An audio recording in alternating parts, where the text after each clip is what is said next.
సాధారణంగా మనం tooth paste తో బ్రష్ చేసిన వెంటనే నీటితో పుక్కిలించి వేస్తాం. అప్పటి వరకు మన నోటిలో ఉన్న టూత్ పేస్ట్ నురగతో పాటు బ్రష్ చేయటం వల్ల పళ్ళ మధ్య ఇరుక్కున్న పదార్థాలు ఏవైనా ఉంటే బయటకు వచ్చేస్తాయి.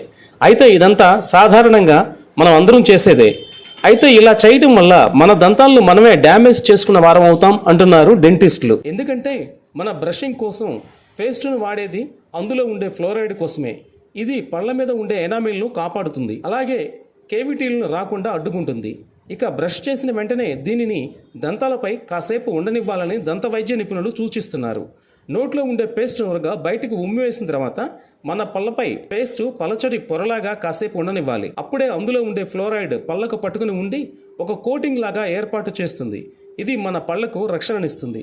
తర్వాతి కాలంలో పళ్ళు వదలవటం, ఇతర దంత సమస్యలు రాకుండా ఉంటాయట. పేస్ట్లో ఉండే ఫ్లోరైడ్ నోటిలోని బ్యాక్టీరియా నుంచి పళ్ళ ఎనామిల్ను రక్షిస్తుంది, పళ్ళు పసుపు రంగులోకి రాకుండా చేస్తుంది. ఇక టూత్పేస్ట్లో ఉండే మేలు చేసే ఫ్లోరైడ్ స్ఫటిక రూపంలో మారిపోయి పళ్ళ నిర్మాణంలో కలిసిపోతుంది. అప్పుడది ఫ్లోరోపటైట్ అనే ఖనిజాన్ని ఉత్పత్తి చేస్తుంది. ఇది కాల్షియం, ఫాస్ఫేట్, అయాన్లను పంటి మీద కోటింగ్ లాగా ఉంచుతుంది. కానీ ఇదే ఫ్లోరైడ్ ఎక్కువ మొత్తంలో పళ్ళను తాకినప్పుడు సైడ్ ఎఫెక్ట్స్ ఉంటాయట. అందువల్ల బ్రష్ చేసిన తర్వాత నిమిషం వరకు ఆగి అప్పుడు నోటిని కడుక్కుంటే మంచి ఫలితం వస్తుందని అంటున్నారు నిపుణులు.